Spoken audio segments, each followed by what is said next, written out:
بسم اللہ الرحمن الرحیم۔ پروگرام آپ کے رائے کے ساتھ میں ہوں راجہ کفیل۔ ناظرین، آج ضلع میرپور آزاد کشمیر میں ایک پرامن مظاہرین پر جو میرپور انتظامیہ نے بدترین تشدد کیا اور اطلاعات ہیں کہ درجنوں لوگ زخمی ہو چکے ہیں اور بڑی تعداد میں لوگ گرفتار بھی ہیں۔ دوسرا جو بلدیاتی نمائندگان کے اعزاز میں وزیر اعظم آزاد کشمیر چودھری انور الحق صاحب نے افطار پارٹی کے اہتمام کیا تھا اور بلدیاتی نمائندگان کی کمیٹی نے اس افطاری کا بائیکاٹ کر دیا۔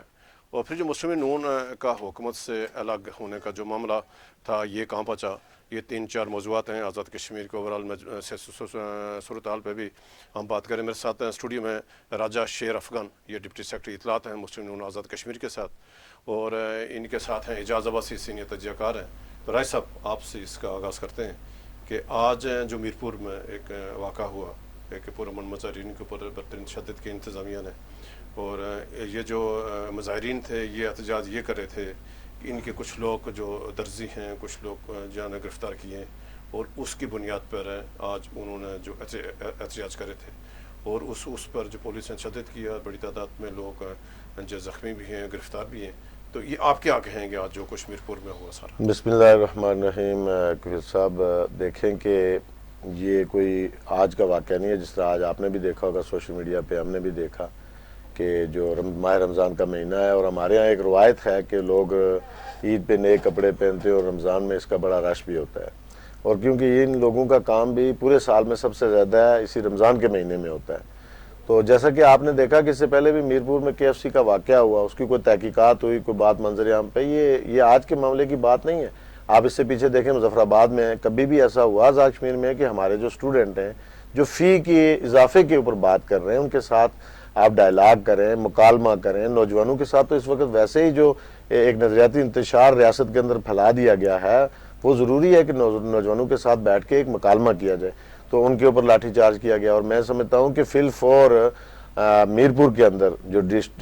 ڈی سی میرپور ہیں اور AC میرپور ہیں، ان کی انکوائری کی جائے، اور اگر وہ اس واقعے میں ملوث ہیں یا ان کے کہنے پہ انتظامیہ نے اس طرح کیا تو ان کو معطل کیا جائے، سسپینڈ کیا جائے، تاکہ ایک میسج جائے۔ ورنہ یہ تو آئے روز اس طرح کے واقعات ہوتے رہیں گے کہ عام عوام کے اوپر لاٹھی چارج، وہ اگر پرامن احتجاج کر رہے ہیں یا ان کے کچھ بندے اٹھا لیے گئے، انہوں نے ریٹ کم کیے ہیں یا ریٹ لسٹ کے اوپر عمل درآمد نہیں کر رہے ہیں، یہ ریٹ لسٹ کوئی 302 کا جرم تو نہیں ہے نا کہ اگر اس پر عمل درآمد نہ ہو تو پورے ملک کے اندر ریٹ لسٹ کے اوپر کون عمل درآمد کرتا ہے؟ یہاں جو ہے نا ماہ رمضان کے جو سستے بازار ہوتے ہیں ان کے اندر ریٹ لسٹ پہ عمل درآمد کرتا ہے۔ تو ان کے ساتھ کوئی ڈائلاگ کریں، بجائے جس طریقے سے تشدد کیا گیا جو سوشل میڈیا پہ آپ نے دیکھا ہے، تو یہ بالکل انتہائی نامناسب ہے۔ آزاد کشمیر میں انتشار کے ذمہ دار انوار الحق ہیں۔ میں یہ سمجھتا ہوں کہ ان کی تبدیلی کے بغیر یہ اختلاف نہیں ختم ہو سکتا۔ اب بھائی صاحب، ایک تو ناظرین کو بتائیں کہ آج یہ جو میرپور واقعہ ہوا، یہ کیوں جو درزی ہیں انہوں نے یہ آج احتجاج کیوں کیا، اور اصل واقعہ کیا؟ کفیل صاحب، میرپور کی انتظامیہ نے پچھلے دنوں وہ آپ کو پتہ ہے نا، بجلی کی جو قیمتیں کم ہوئی ہیں، اس کے بعد آزاد کشمیر بھر میں بہت ساری چیزوں کے ریٹ نیچے آئے ہیں، بالخصوص یہ جو بجلی پر چلنے والی چیزیں ہیں، جن میں استری زار ہے، ٹیلر استعمال کرتے ہیں، فوٹو اسٹیٹ مشین ہے۔ میرپور میں قیمتیں انہوں نے کم کی ہیں، لیکن میرے خیال میں انہوں نے یہ ٹیلر ایسوسی سے مشورے کے بغیر، یعنی ان کو اعتماد میں لیے بغیر یا ان کے ساتھ نیگوسیشن کے بغیر یک طرفہ طور پر AC میرپور نے اور DC نے امپلیمنٹ کر دیا اور ان کے ریٹ کم کر دیا، اور کافی زیادہ کوئی 40-50% ان کے ریٹوں میں کمی ہوئی تھی۔ تو اس پر ظاہر ہے انہوں نے ریٹ لسٹ جاری کر دی، تو اس ریٹ لسٹ کے مطابق وہ لوگوں سے کپڑے سلائی وصول نہیں کر رہے تھے۔ تو چھاپے کے دوران میرے خیال میں ان کے 3-4 لوگ انہوں نے گرفتار کیے، تو جس کے خلاف آج احتجاجی مظاہرہ تھا، اپنے ان لوگوں کو چھڑانے کے لیے ٹیلر ایسوسی نے مظاہرہ کیا ہوا تھا۔ کفیل صاحب، مظاہرہ تو ہر کسی کا حق بنتا ہے، ظاہر ہے وہ انہوں نے اگر قانون کو خلاف ورزی کی ہے تو ان کے خلاف کارروائی کی جانی چاہیے، ان کے خلاف قانونی کارروائی، انہیں گرفتار کیا جانا چاہیے تھا یا کیا جا سکتا تھا۔ لیکن جس ظالمانہ طریقے کے ساتھ اور مجرمانہ طریقے کے ساتھ ان پر مار کٹائی کی گئی ہے، اب جب مار کٹائی شروع ہوئی تو بیشتر لوگ وہاں سے بھاگ گئے، اور 3-4 جو لوگ ٹیلر ایسوسی ایشن کے نمائندے ان کے ہاتھ آئے، اس بری طرح ان کو مارا ہے، اس بری طرح مارا ہے۔ 2-3 گرے، ان کو پکڑ کر ٹانگوں سے گھسیٹ کر 3-4 لوگ گھسیٹ رہے ہیں اور باقی ڈنڈے مار رہے ہیں، اس طرح ڈنڈے جس طرح کوئی جرم پیشہ بندہ ہوتا ہے، مجرم ہوتا ہے۔ اور اس میں یہی نہیں ہوا، بلکہ ہمارے صحافی جو بہت سارے لوگ ہیں، بالخصوص میرپور کے جو رمضان چغتائی ہیں، وہ ڈپٹی میئر بھی ہیں، ان پر بھی مار کٹائی کی گئی ہے اور وہ بھی زخمی ہوئے ہیں، اور ملا جلا کے اطلاعات یہ ہے کہ 10-12 لوگ زخمی ہو گئے ہیں میرپر میں وہ یا آزاد کشمیر بھر میں. دیکھیں نا پچھلے دنوں آپ نے دیکھا ہوگا مظفر آباد یونیورسٹی میں جس طرح وہ فیسوں کے حوالے سے مظاہرہ کر رہے تھے، کوئی میرپر میں بھی آج کسی نے سڑک نہیں بند کی، کسی نے کوئی توڑ پھوڑ نہیں کی، پرامن احتجاجی مظاہرہ ہو رہا تھا جس پر انہوں نے لاٹھی چارج کیا اور لوگوں کو مار کٹائی کر کے گھسیٹ کر بھیڑ بکریوں کی طرح درندوں کی طرح وہ اٹھا کے لے گئے. ایک نیا ایشو دے دیا لوگوں کو، نیا ایشو. مظفر آباد میں یہی لگتا یہ ہے کفیل صاحب، مجھے محسوس ہوا ہے کہ یہ جو میرپر انتظامیہ ہو یا مظفر آباد کی ہو، ہمارے پولیس اہلکار ان کے ذہن میں یہ بات بیٹھ گئی ہے کہ ایکشن کمیٹی کے جو ایک موومنٹ بنے تھی آزاد کشمیر میں، اس دوران جو لوگوں کے اوپر ان کا غصہ تھا اور وہ نکال نہیں پائے تھے، اب داؤ لگا کر اس طرح کے چھوٹے چھوٹے واقعات جو ان کے ہاتھ آ رہے ہیں وہ یہ غصہ بڑاس نکال رہے ہیں، کتارسس کر رہے ہیں. میرپر میں تو ویسے بھی پچھلے عرصے میں آپ کو پتا ہے وہ کے ایف سی کو واقعہ پیش آیا تھا، یہی انتظامیہ بیٹھی ہوئی تھی، اس کے خلاف کوئی انکوائری نہیں ہوئی، اگر ہوئی بھی ہے تو رپورٹ سامنے نہیں آئی. کچھ اور واقعات ہوئے تھے اور میرے خیال میں وہاں جو انتظامیہ بیٹھی ہوئی ہے وہ مجھے نہیں لگتا کہ صدر آزاد کشمیر بھی وہاں سے ہیں، اور ظاہر ہے ان کے حلقے میں یہ انتشار پیدا ہو رہا ہے، ان کے ووٹروں کو مارا جا رہا ہے، اور یہ کون لوگ ہیں یا ان کی مرضی سے ہیں تو مجھے نہیں سمجھ آتی کیوں نہیں نوٹس لیتے. اگر ویسے تو اطلاع یہ ہے کہ یہ کوئی تتا پانی گروپ ہے، تتے پانی سے کوئی گرم پانی جو جاتا ہے نا بہ کر وہ جو اس میں گرتا ہے جا کر منگلا جھیل میں، اس پانی کا سیک لگا ہوا ہے اس انتظامیہ کو، اور وہ میرے حال میں اس بہتی گنگا میں خود بھی ہاتھ دھوتے ہیں، اور پیچھے کوئی اور بھی انتظامیہ کے ساتھ کیا تعلق ہے؟ وہ پیچھے سنا ہے کوئی سرپرستی وہاں سے بھی ہو رہی ہے ان کی، اور وہاں کوئی خاص ڈی سی اور ایس پی کی بات کر رہے ہیں. ظاہر انتظامیہ وہی ہوتی ہے نا، یہ لاٹھی چارج کریں کی، یہ فائرنگ کریں کی، یہ لوگوں کو پکڑ دکڑ کرنے کی، یہ مجسٹریٹ کے اختیارات ظاہر اے سی اور ڈی سی استعمال کرتے ہیں، پولیس تو اس پر عمل کرتی ہے. ظاہر ہے وہ ریاست اپنے اختیارات اسی لیے تبدیل نہیں ہو رہے ہیں، یعنی باثر شخصیت کی. مجھے کسی نے بتایا کہ ان کے پیچھے باثر لوگوں کا ہاتھ ہے جو مل جل کر وہاں بڑے ان کے معاملات ہیں، کچھ کام کاروبار خفیہ طریقے سے کیے جا رہے ہیں، اور یہ گروپ ہے جو ان کی سرپرستی کر رہا ہے اور سارے مل کر فائدے اٹھا رہے ہیں، اس لیے وہاں سے ان کو ٹرانسفر نہیں کیا جا رہا. اچھا راجہ شیر افغان صاحب، ابھی آتے ہیں ہم جو دوسرا جو اس سب سے بڑا ایشو ہے آزاد کشمیر کا، کہ ایکشن کمیٹی کے ساتھ جو بلدیاتی نمائندگان کی تحریک ہے وہ فیصلہ کن مرحلے پہ ہے، اور آج وزیر اعظم آزاد کشمیر صاحب نے جو ہائی کورٹ کے فیصلے کے توڑ کے لیے بلدیاتی نمائندگان کو افطاری پہ بلایا تھا. تو آج صبح جو بلدیاتی نمائندگان کے کوارڈینیٹر ہیں، جو ان کی کمیٹی جو سربراہ ہیں، اور سردار جاوید شریف صاحب، انہوں نے ایک بیان جاری کیا کہ ہم وزیر اعظم صاحب کی افطار پارٹی میں نہیں جائیں گے. تو آپ کیا دیکھ رہے ہیں کہ جو ہائی کورٹ کا فیصلہ آ گیا، پھر اس کے باوجود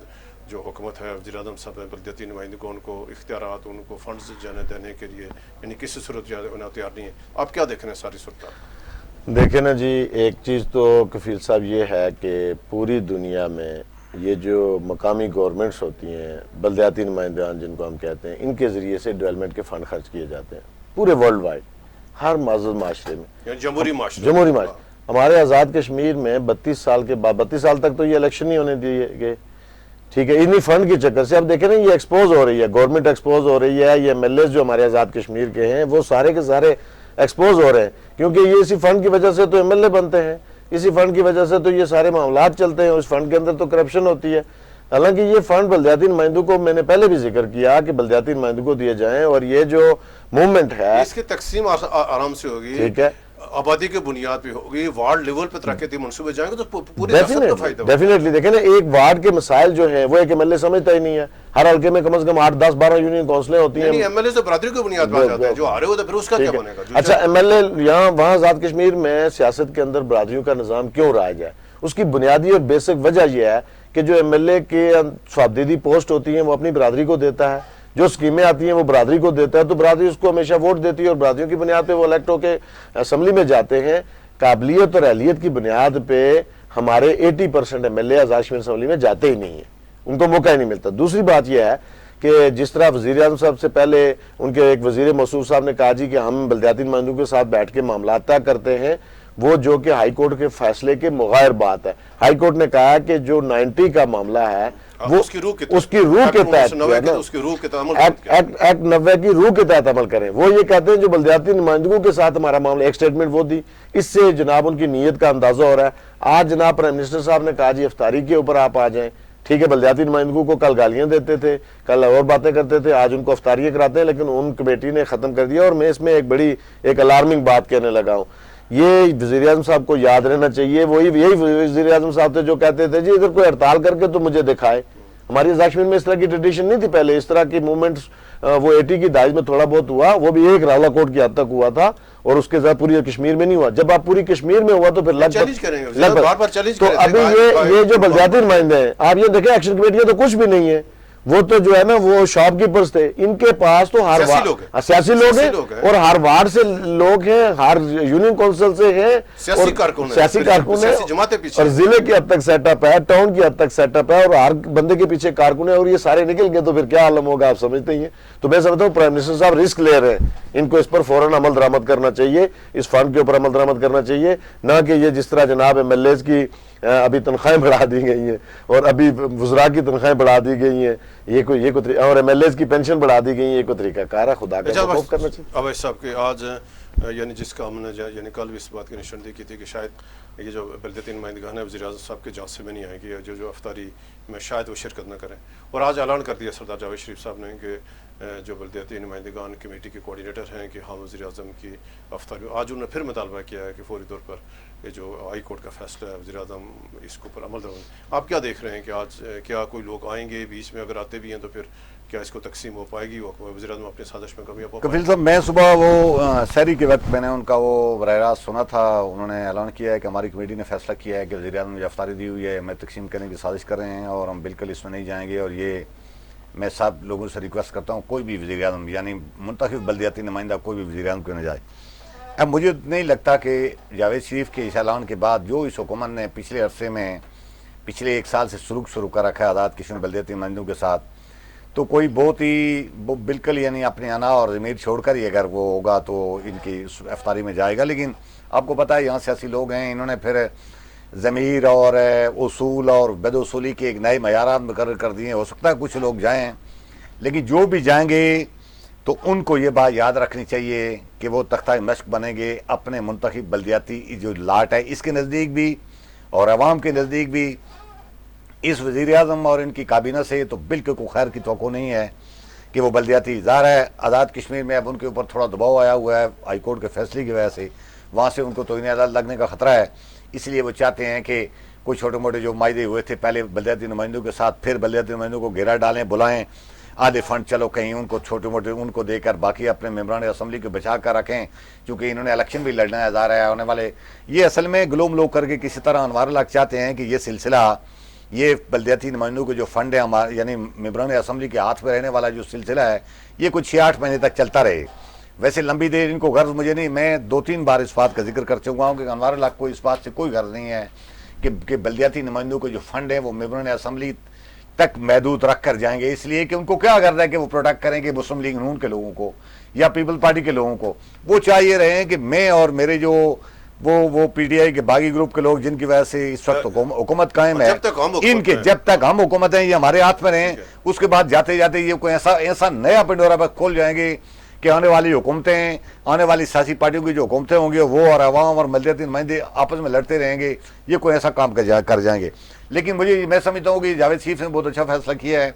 وزیر اعظم کے افطار پارٹیوں میں ایک بار نہیں 10 بار لوگ جائیں، لیکن اس جھانسے میں کہ جب ایک طرف ہائی کورٹ کے فیصلے پر حکومت عمل نہیں کر رہی، بلدیاتی نمائندوں کے ساتھ وعدے کے مطابق حکومت عمل نہیں کر رہے، تو دوسری طرف جا کر اس کی افطاریاں کھائیں گے، تو میں نہیں سمجھتا جو کہ ان کے لیے مناسب ہوتا، اور بڑا بروقت انہوں نے فیصلہ کیا ہے اور اس کے دور رس اثرات ہوں گے اور حکومت پر مزید دباؤ آئے گا اور حکومت مجبور ہوگی ہائی کورٹ کے اس فیصلے پر عمل کرنے میں جو پچھلے دنوں آیا تھا بلدیاتی نمائندوں۔ اچھا راجہ شرف گن صاحب، ابھی یہ باتیں ہیں کہ جو آپ کی جماعت ہے جس کے آپ ڈپٹی سیکرٹری اطلاعات ہیں، ترجمان بھی ہیں آپ نون لیگ کے، مسلم آزاد کشمیر کے، تو آپ بار بار آپ خواہش آپ کی ہے، آپ کی لیڈرشپ مطالبے کر رہی ہے، وزیر اعظم پاکستان سے ملاقاتیں ہو رہی ہیں کہ آپ حکومت سے نکلنا چاہ رہے ہیں، تو کیوں نہیں یہ چانس مل رہی ہے، معاملہ کیوں پھنسا ہوا آپ کا؟ دیکھیں جی، ہماری جو کسی بھی پارٹی کا ایک بڑا فورم ہوتا ہے جو ہمارا مجلس املا کا فورم ہے، یہ اصل میں کوئی ہماری کسی فرد واحد کی کوئی رائے نہیں تھی، نہ کسی لیڈرشپ میں سے کسی کی تھی،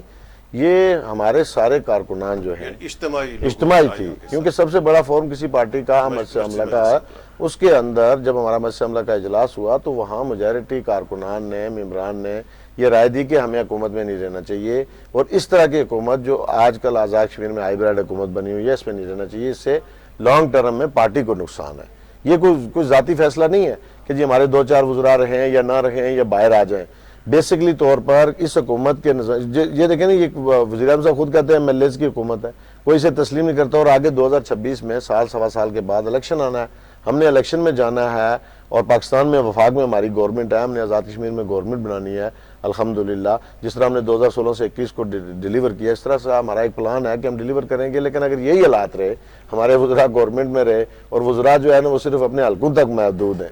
ٹھیک ہے، اس وقت تو آزاد کشمیر کا کوئی وزیر وہ ڈپارٹمنٹ کا وزیر نہیں ہے، وہ تو اپنے حلقے کا وزیر ہے، ٹھیک ہے، تو یہی صورتحال رہی۔ تو اس سے ہم نے پارٹی میں ہمارے پریزیڈنٹ جناب شاہ غلام قادر صاحب، ہمارے سیکرٹری جنرل جناب چودھری طارق فاروق صاحب، سینئر نائب صدر مشتاق مناز صاحب، راجہ محمد فاروق حیدر خان صاحب، یہ چاروں احباب کے پاس کارکنوں کی رائے پہنچ گئی، انہوں نے لکھ کے مرکز میں بھیج دیا۔ آپ کو پتہ ہے کہ ہم مرکز میں ڈسپلن کے پابند ہیں، ہماری تو اس طرح کی آزاد کشمیر کی ریاستی پارٹی تو ہے نہیں ہے، ہماری وفاقی پارٹی ہے، اور وہ فیصلے جو ہے وہ ہم اکیلے نہیں کر سکتے ہیں، وہ فیصلہ کرنا ہے میاں محمد شہباز شریف صاحب نے، کیونکہ ایک دفعہ میاں شہباز شریف صاحب نے بلایا بھی تھا ہمارے وزراء کو بھی اور ان کو بھی، تو انہوں نے کچھ ٹائم مانگا تھا، اور مجھے امید ہے کہ ان کو یہ فیصلہ ریاست کے وفی تک کیوں نکلنا چاہ رہے ہیں؟ یعنی میں نے اس دن پوچھا، آپ یعنی لوگ تو حکومت میں شامل ہونا چاہتے ہیں، فنڈز لینا چاہتے ہیں سارے، تو آپ کو نکلنے میں یعنی کیوں جلدی ہے؟ دیکھیں جی، ہم یہ اس لیے نکلنا چاہتے ہیں کہ یہ تو حکومت نام کی آزاد کشمیر میں کوئی چیز ہے نہیں ہے، یہ آزاد کشمیر کی پہلی حکومت ہے کہ جس وزیر اعظم کی موجودگی میں ریاست کے اندر کتنا بڑا ایک انتشار شروع ہو چکا ہے، ایک نظریاتی انتشار شروع ہو چکا ہے، وہ ریاست کہ جس کو بننے سے، پاکستان بننے سے پہلے ہمارے اکابران نے، ہمارے بزرگوں نے یہ فیصلہ کیا کہ ہم پاکستان کے ساتھ رہیں گے، آج وہاں پر نظریاتی انتشار پھیلایا جا رہا ہے۔ آج دیکھیں پاکستان کے اندر کس طرح کی دہشت گردی کی ایک لہر ہے، اسی طرح آزاد کشمیر کے اندر نظریاتی دہشت گردی کی لہر پھیلی ہوئی ہے، تو ہم یہ بوجھ نہیں اٹھا سکتے، ٹھیک ہے کہ نہیں، کیونکہ ہمیں اور نہ کوئی ڈیولپمنٹ ہو رہی ہیں، صرف زبانی کلامی باتیں ہیں۔ ڈیولپمنٹ تو یہ ہو رہی ہیں کہ وزراء کی تنخواہیں بڑھ رہی ہیں، MLAs کی تنخواہیں بڑھ رہی ہیں، اس کے علاوہ مجھے بتائیں نا، ہر بندہ سراپا احتجاج ہے، ہر جگہ کے لوگ تاجر الگ سراپا احتجاج ہے، اسٹوڈنٹ الگ سراپا احتجاج ہیں، جتنے بھی ملازمین کی ایسوسیشن ہیں، مختلف ایسوسیشن سراپا احتجاج ہے اپنے فنڈ بجٹ کے لیے۔ ریاست کے اندر کہیں آٹا نہیں مل رہا تھا، کتنی بڑی ایک تحریک چلی، تو یہ میں سمجھتا ہوں کہ اسمبلی ٹوٹنی نہیں چاہیے۔ سوچیں کہ نہیں آپ کی سیاسی سپیس ختم ہو رہی ہے آزاد کشمیر میں، سیاسی یعنی جماعتوں کو کمزور کیا جا رہا ہے، یا کمزوری سے کوئی آپ کو نقصان ہوا، تو کیا کہ سپیس کی کمی کی وجہ سے کہ نقصان ہو رہا آزاد کشمیر؟ میں بالکل یہ سمجھتا ہوں کہ جس طرح سے انوار الحق صاحب کو جن نے بٹھایا ہوا ہے، جس کو ریاست کے عوام جو ہے وہ نفرت کی نگاہ سے دیکھتے ہیں، ٹھیک ہے، انوار الحق صاحب اچھے آدمی ہوں گے، میں نہیں کہتا ہوں پرائم منسٹر انسان ہے، بیسیت عموماً اچھے آدمی ہوں گے، وہ لوگ کہتے ہیں وہ کرپشن نہیں کرتے ہیں، مجھے نہیں پتا، شاید نہ کرتے ہوں، وہ بھی اچھے آدمی، لیکن وہ ایک آزاد کشمیر میں ایک نفرت کی علامت بن چکے ہیں لوگوں کے لیے۔ اب بات یہ ہے کہ اگر اس نفرت کی علامت کو بنا کے اگر بٹھا کے رکھا گیا جس کے ساتھ ایک MLA نہیں، سیاسی جماعتوں کو بار بار مطالبے کے باوجود پھر خرابیاں ہو رہی ہیں، پیپلز پارٹی بھی نکلنا چاہ رہی ہے، جس طرح ہم نکلنا چاہ رہے ہیں پیپلز پارٹی بھی نکلنا چاہ رہی ہے، اور جس شخص کے ساتھ ایک ووٹ بھی نہ ہو، جس کو جو عمران خان کے ٹکٹ پہ الیکشن لڑا، آپ نے سمجھتے ہیں چلو جی یہ قانون ختم کر دیا گیا، یہ گیا فلور کراسنگ کا ایک قانون ہوتا تھا، جو عمران خان کا مخلص نہیں ہوا جس کا ٹکٹ لے کے، وہ کل کسی اور کا کیا مخلص ہوگا؟ اسٹیبلشمنٹ کا کیا ہوگا؟ وہ کسی بھی ادارے کا نہیں ہو سکتا۔ اور میں سمجھتا ہوں کہ آزاد کشمیر کے حوالے سے یہ امپورٹنٹ بات ہے، ٹھیک ہے ہمارے ادارے ساری چیزیں سمجھتے ہیں، وہ ہم سے بہتر سمجھتے ہیں، لیکن میں سمجھتا ہوں کہ وہ آزاد کشمیر کے حوالے سے اوور اسٹیمیٹ کر رہے ہیں، کیونکہ آزاد کشمیر اس طرح کی ٹیریٹری نہیں ہے جس طرح کی دیگر ٹیریٹری ہیں، یہ ایک حساس خطہ ہے، یہ ایک ڈسپیوٹڈ ٹیریٹری ہے، ہمارے ہندوستان کے ساتھ معاملات ہیں، اور آزاد کشمیر کے اندر اگر اس طرح کی کوئی ایکسرسائز کرنے کی کوشش کی گئی، اس کے بڑے برے مضر اثرات ہوں گے۔ اور دوسری چیز یہ میں آپ کو بات ہوں کہ یہ جناب اس گورنمنٹ کو بنا کے پھر دوڑ توڑ کر کے پارٹی بنائی جاتی ہیں۔ آپ کو پتہ ہے جو پچھلا الیکشن تھا 2021 کا، آزاد کشمیر میں PTI ایک سیٹ بیرسٹر سلطان محمود چودھری والی جیت رہی تھی، اس کے پاس کوئی سیٹ نہیں تھی، پھر راتوں رات 2 مہینوں میں بزنس مین شامل کیے گئے، ہائیبریڈ نظام کے تحت ادھر سے پکڑ ادھر سے پکڑ، جماعتوں سے پکڑ کے کر کے 32 سیٹیں بنائیں گی۔ تو میرے خیال میں 2026 کے الیکشن میں بھی یہ کچھ چاہ رہے ہیں اسی طرح کا سلسلہ، لیکن اب اگر اس طرح کا سلسلہ ہوا تو آزاد کشمیر کے لوگ، ایکشن کمیٹی، پولیٹیکل پارٹیز مذمت کریں گے، شدید مذمت ہوگی۔ کہ یہ جو آزاد کشمیر کے حالات ہیں اور جو سیاسی قیادت ہے بار بار تشویش کا اظہار کر رہی ہے، ٹاپ کی جو لیڈرشپ ہے سردار عتیق صاحب کر رہے ہیں، عبدالرشید ترابی صاحب کر رہے ہیں، ڈاکٹر مشتاق اور شاہ غلام قادر صاحب، جس طرح سردار یعقوب چودھری یاسین، یعنی جو بڑی جنی کلاس ہے ان کو کہ یہ جو آزاد کشمیر میں موجودہ نظام مسلط کیا گیا، اس سے آزاد کشمیر کے وجود کو، آزاد کشمیر سیاست کو خطرہ ہے. اور 5 فروری کو آرمی چیف کے دورہ مظفر آباد کے اوپر وہاں ان کی موجودگی میں جو سابق وزیر اعظم سردار تنویر الیاس خان صاحب نے وہاں برہملہ تمام حقائق کی نشاندہی کی. پھر وزیر اعظم شہباز شریف کے ساتھ نون لیگ آزاد کشمیر کی عدد نے جا کر کہا ہمارے یہ سب کچھ ہونے کے باوجود پھر معاملات ادھر ہی پھنسے ہوئے تھے. کیوں پھنسے ہوئے ہیں؟ کیا کوئی جان بوجھ کے حالات کو اس طرف لے جا رہا ہے؟ کفیل صاحب، میں یہ اب جو سوال ہے اس کا جواب دینے سے پہلے یہ جو رائے صاحب بات کر رہے تھے، دیکھیں نا، آزاد کشمیر میں نون لیگ ہو یا پیپل پارٹی ہو، آنے والے الیکشن میں اپنے لوگوں کے پاس جانے کے لیے ان کے پاس بیانیہ کوئی نہیں بچا، اس لیے کہ یہ 5 سال بھی حکومت کریں گے تو اگلی جب یہ حکومت کی خرابیاں جو ہو رہی ہیں یہ ان کی ذمہ داری ان کو قبول کرنی پڑے گی. دوسری بات یہ ہے کہ پچھلے ایک عرصے سے آزاد کشمیر کے سیٹ اپ میں آپ نے جمہوری سیٹ اپ میں آپ نے دیکھا ہوگا کہ ہر ایم ایل اے اور جو منسٹر بن جاتا ہے وہ آل ان آل ہوتا ہے اپنے حلقے کی حد تک. آزاد کشمیر میں مسلم لیگ والوں کے پاس 2 حلقے ہیں، ایک برنالہ اور ایک ہجیرہ. جو ہجیرہ اور برنالہ کے ان کے 2 وزیر ہیں وہ اپنے اپنے حلقوں کی تو پروڈکشن کر رہے ہیں، فنڈز لے رہے ہیں، سب کچھ لے رہے ہیں، لیکن آزاد کشمیر کے باقی جو 33 حلقے ہیں، 31 حلقے ہیں، ان کے نمائندہ نہیں ہیں. وہاں اپنے کارکنوں کو پروڈکشن دینے کے میں بری طرح ناکام ہیں. اس لیے مسلم لیگ کی سمجھ رہی ہے کہ ہمیں کیا فائدہ ہے جب 2 سیٹیں لے کر ہم بیٹھے ہوئے ہیں، حکومت کا حصہ بھی ہیں، اس کی خرابیوں کے ذمہ دار بھی ہم ہیں، کل لوگوں کے پاس کیا لے کر جائیں گے. یہی میرے خیال میں بنیادی وجہ ہے. دوسری بات جو آپ کہہ رہے ہیں، دیکھیں نا، جہاں کہیں بھی پاکستان کے اندر ہو یا دنیا بھر میں آپ دیکھیں، جمہوری قدریں جہاں بھی کمزور کرنی ہوتی ہیں وہاں بہترین اس کا طریقہ یہ ہوتا ہے کہ معروف اور طاقتور لیڈرشپ کو سائیڈ لائن کر کے امچور، غیر ذمہ دار، نان سیریس اس طرح کے لوگوں کو آپ اٹھا کر سامنے لے آئیں. ان کا اٹھنا بیٹھنا، ان کا طرز عمل، ان کا وہ شب و روز جو گزریں گے، بات بات پر لوگ ان پر اعتماد ختم ہو جائے. آہستہ آہستہ وہ جمہوری سسٹم کے اوپر لوگوں کا اعتماد ختم ہو جائے گا. لیکن اس وزیر اعظم کو دیکھیں،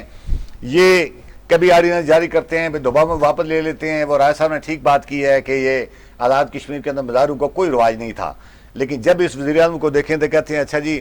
فلاں کوئی پوچھے جی فلاں گروپ نے ظاہر ہے یہ مطالبہ اٹھایا تو آپ کیا کہتے ہیں؟ انہوں نے کہا جی ہم تو ان کے ساتھ معاہدہ کر رکھا تھا یا قانون کے مطابق ہم ان کو فلاں چیز دے رہے ہیں. اس کے باوجود ہے کہ نہیں مانے گا تو قانون اپنا راستہ خود بنائے گا. یعنی گویا دوسرے معنوں میں یہ دھمکی دیتے ہیں لوگوں کو غیر سنجیدہ طریقے کے ساتھ کہ ہم اگر کریں یا نہ کریں، آپ اگر نکلنا چاہتے ہیں نکلیں، آپ کو ہم ڈنڈے مار کر واپس بھیج دیں گے، اپنے علاقوں میں بھیج دیں گے، گھروں میں بھیج دیں گے. یہ وہ طرز عمل ہے جس کی وجہ سے انوار الحق کے ذریعے انوار الحق اور ان کی جو ٹیم ہے بیٹھی ہوئی، ان کے ذریعے آزاد کشمیر کے جو جمہوری سسٹم ہے، جو سیاسی نظام ہے، اس کے اوپر لوگوں کا بری طرح سے اعتماد اٹھ گیا ہے. اب اس وقت نون لیگ کا نمائندہ کون ہے؟ انوار الحق، وہ وقار نور صاحب اور وہ ہجیرے والے بندے ہیں، لیکن اس کی ذمہ داری شاہ غلام قادر صاحب کو قبول کرنی پڑے گی، راجہ فاروق قادر صاحب کو قبول کرنی پڑے گی، اس لیے کہ نمائندے تو ان کے بیٹھے ہوئے ہیں. اسی طرح ڈیفینیٹلی ان کو قبول کرنی پڑے گی سارے. جب آپ حکومتوں میں نمائندگی کے لیے آپ اپنے امیچور لوگوں کو لا کر وہاں بٹھائیں گے تو ان کا جو طرز عمل ہوگا اچھا ہوگا تو اس کو کریڈٹ ملے گا، برا طرز عمل ہوگا تو اس کو ڈسکریڈٹ ہوگا، اور ڈسکریڈٹ ہو رہا ہے سارا یہ سسٹم. اسی لیے پھر یاد کریں، ان کو پتہ ہے کہ جو سسٹم انہوں نے بڑی محنت کے ساتھ آزاد کشمیر میں بنایا تھا، اپنی کمزوریاں دکھانے کی وجہ سے وہ سسٹم اب ان کے ہاتھ سے نکل کر ایسے ہاتھوں میں جا چکا ہے جس نے صبح و شام اس سسٹم کو بنا کر رکھ دیا ہے. اس سسٹم پر اعتماد نہ ہونے کی وجہ سے لوگ آزاد کشمیر کے لوگ سڑکوں میں مظاہرے کر رہے ہیں. اب یہ دیکھیں جو میرپور جو ڈنڈے مارے گئے ہیں، میں کہتا ہوں یہ جو ٹیلر ایسوسی ایشن کا جو ٹیلر کا ہمارے ہاں جو ایک کام ہے، آزاد کشمیر میں پسے ہوئے طبقات زیادہ تر اس کے ساتھ منسلک ہیں، لیکن جن تاجروں نے اپنی آنکھوں سے اپنے ان بھائی تاجروں کے اوپر ڈنڈے برساتے ہوئے پولیس کو دیکھا ہے، کیا ان کے دل میں غصہ نہیں ہوگا؟ میں کہتا ہوں یہ بڑھاس، یہ ایک اور لاوا ہے جو ایکشن کمیٹی کے تاجروں کے ان کے انتظامیہ کے خلاف پگیا، اور جب کہیں ان کو موقع ملے گا تو آپ دیکھیں گے کہ یہ حالات مزید خراب ہوں گے. اور اسی طرف نشاندہی کریں سردار عتیق صاحب بھی، فاروق قادر صاحب بھی، شاہ غلام قادر صاحب بھی اور چودھری یاسین صاحب بھی. لیکن المیہ یہ ہے کہ ان کی جو مرکزی قیادت ہے